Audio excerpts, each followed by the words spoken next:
윤석열 대통령에 대한 탄핵 여론의 물결이 들불처럼 일어날 것이라며 장외에 나가 첫 집회를 연 민주당이 돌연 탄핵이라는 문구는 공식적으로 쓰지 말아달라라고 당부한 사실이 알려졌습니다. 민주당은 전국 비상 시국회의 등 시민 사회단체와 조만간 서울에서 장외 집회를 열 방침인데, 시민단체들은 탄핵이나 하야를 주장하지만 우리 당의 입장은 그게 아니라는 것인데요. 자, 이걸 과연 극렬한 시민단체가 받아들일 수 있을까요?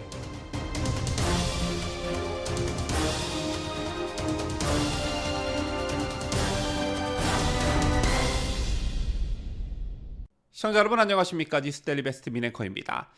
지난 2일 첫 장외 집회를 열었던 민주당이 오는 9일에는 시민단체들과 연계해서 서울에서 집회를 하기로 했습니다. 자, 그에 앞서 오늘 오후 8시에는 김건희 특검법 국회 통과를 촉구하는 비상행동 선포식을 연다고 하는데요.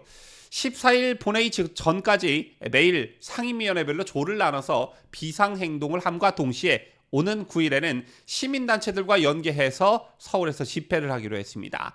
인원 동원이 용이한 주말을 통해 집회와 서명운동을 같이 병행한다는 방침인 것인데요. 그런데 시민단체와 공동집회를 열 계획인 더불어민주당이 단체 측에 탄핵이라는 문구를 공식적으로 쓰지 말아달라라고 당부했다는 사실이 알려졌습니다. 윤석열 대통령이 명백하게 공천 개입을 했다면서 첫 장외 집회에 발맞춰 명태균 녹취록까지 공개하면서 바람몰이에 나섰던 더불어민주당이 확실하게 톤다운하는 모습을 나타내고 있는데, 민주당 관계자 이렇게 말을 합니다. 그들은, 즉 시민단체들은 탄핵이나 하야를 주장하는데 우리 당의 입장은 그게 아니어서 조심스럽다 이렇게 말을 했습니다. 그러면서도 자, 이제 단체를 가리지 않고 시민들이 참여할 수 있는 공간을 열자는 제안이 있었다. 9일 집회는 본물처럼 터지는 시민들의 주장을 담아낼 수 있는 그런 장을 만드는 것이라는 말도 나왔습니다. 먼저 좀 앞뒤가 맞지 않지요. 자, 지난 2일 민주당의 첫 장외 집회를 눈여겨보신 분들은 아시겠지만 이재명이 직접 나서 총동원령을 내렸고, 자, 이에 민주당 당원들이 대거 동원된 그런 성격의 집회였습니다. 즉 일반 시민들의 호응은 전혀 이끌어내지 못했다라는 것인데요. 그렇다면 그 집회에 모인 시민들, 더 정확히 말하자면 민주당원들이 원하는 것은 윤석열 탄핵일 것입니다. 이보다 더 극렬한 좌파 시민단체들은 더 할 것인데, 그럼에도 불구하고 탄핵 문구를 빼달라라고 요청했다는 것입니다. 자, 이들을 과연 정상적인 시민단체들이라고 할 수 있겠냐마는, 어쨌든 윤석열 탄핵을 외치는 좌파 시민단체들은 이보다 훨씬 앞선 윤석열 정부 임기 초반부터 지금까지 꾸준히 윤석열 정권 퇴진, 탄핵이라는 구호를 내걸고 꾸준한 집회를 해왔습니다.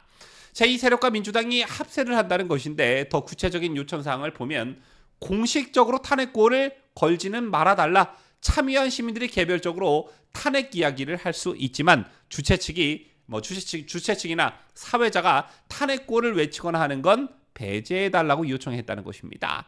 자, 이와 관련해 민주당 관계자는 탄핵이란 표현을 공식적으로 사용하려면 당 내부 정리가 필요하다라며, 그렇지 않은 상태이기 때문에 단체 측의 당부와 조율이 있었다라고 말했습니다. 다만 아웃 등 정권 퇴진을 간접적으로 암시하는 문구는 배제 안 하기로 했다고 하는데, 이와 관련해 지도부 관계자는 전체 집회의 슬로건 수위를 평균적으로 낮추는 것이라고 했습니다. 그렇다면 이들이 왜 수위 조절에 들어가는 것일까요? 첫 장외 집회를 앞두고 그렇게 자신만만했던 민주당의 패기는 어느 구석에 처박아 둔 것일까요? 이유야 뭐 간단하죠. 자, 민주당이 탄핵론에 선을 긋는 배경엔 아직 탄핵 주장을 하기에는 여론이 무르익지 않았다. 괜히 탄핵을 전면에 내세웠다가는 역풍에 직면할 수 있다라는 판단이 깔려 있다는 것입니다. 또 실제 여론이 얼만큼 호응하는지 첫 장외 집회를 통해 한번 테스트를 해보니까 일반 시민들은 물론 지지층과 당원들까지 제대로 동원되지 않았다는 위기감이 든 것으로 보여집니다. 그런데 이게 과연 조율이 될 수 있을까라는 점입니다. 윤석열 대통령의 퇴진과 탄핵을 요구하는 집회는 촛불승리 전환행동이라는 단체가 주도하고 있습니다. 2020년 1월 김민훈 목사를 비롯해 광화문 촛불연대를 결성해서 시작이 됐고, 그해 9월에는 검언개혁 촛불행동연대로 바꾸고 검언개혁 촛불행동이라는 집회를 꾸준하게 열다가 2022년 4월 19일 현재 이름으로 바꾸면서 지금에 이르게 된 단체인데, 현재 윤석열 대통령을 향한 퇴진 시위의 대부분이 이들이 주도하고 있다고 봐도 무방합니다. 특히 2023년 4월 13일 국가정보원과 경찰청이 국가보안법 위반 혐의를 받는 민노총 관계자들을 압수수색하는 과정에서 윤석열 정부에 대한 반대와 반미 성향 시위에 관련된 북한의 지령문을 확보했다고 밝혔는데, 이 중 촛불행동이 주최하는 이태원 참사 관련 집회에서 사용된 퇴진이 추모다, 이 구호를 비롯한 언급이 포함되어 있어서 충격을 주기도 했습니다. 또한 논란이 됐던 집회 행사장에 설치된 윤석열의 활쏘기, 이런 몹쓸 짓을 한 것도 바로 이 단체입니다. 오늘 전해진 소식이지만 경찰이 오늘 기부금품법 위반 혐의로 이 단체를 압수수색하고 있다는 보도가 있었는데요. 어쨌든 앞서 설명해 드렸다시피 이렇게 극렬한 성향을 보이는 단체와 민주당이 함께 집회를 열면서 탄핵 문구를 빼달라 이렇게 요청한다고 한들 이들 단체가 과연 수용할 수 있겠냐는 것입니다. 자, 이건 비단 시민단체와의 갈등뿐만 아니라 민주당 내부에서도 좀 정리가 안 되는 것 같은데요. 현재 민주당 당내에서는 분명 탄핵, 하야 같은 주장을 막아서는 안 된다, 이미 탄핵론이 분출하고 있는 만큼 강하게 몰아쳐야 한다는 기류도 읽혀지고 있기 때문에 이게 오히려 당내 갈등 요인으로 작용할 수 있다는 것입니다.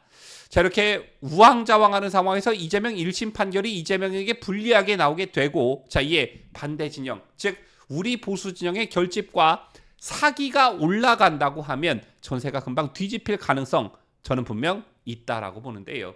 자, 일단 보수파의 재결집 가능성과 관련해서는 우리 보수 진영에선 박근혜 대통령 탄핵 후에 보수 몰락에 대한 어떤 학습 효과가 있습니다.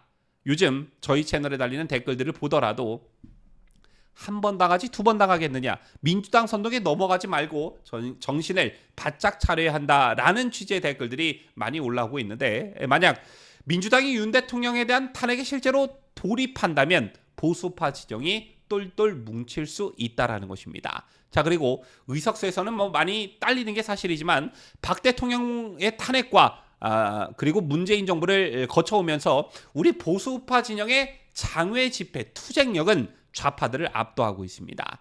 자, 따라서 어설프게 탄핵 운운하면서 집회를 열었다가는 반사적으로 탄핵 반대 집회라도 열리게 된다면 민주당이 거두는 실익이 그닥 없을 것이다 라는 점이 있지요. 자, 그리고 또 한 가지, 실제로 탄핵 소추안을 국회에서 가결시켜서 헌법재판소로 넘어간다 할지라도 헌재가 탄핵을 인용할 수 있는 근거가 될 윤 대통령에 대한 위법 사실은 없다라는 것입니다. 따라서 민주당의 고민이 바로 여기에 있다라는 것인데요. 반대로 말을 한다면 탄핵하려면 어디 한번 해봐라 라는 윤석열 대통령의 자신감도 바로 이런 데서 나오는 게 아닌가 싶습니다. 지금까지 저는 자유대한민국을 수호하는 뉴스데일리 베스트 민앵커였습니다.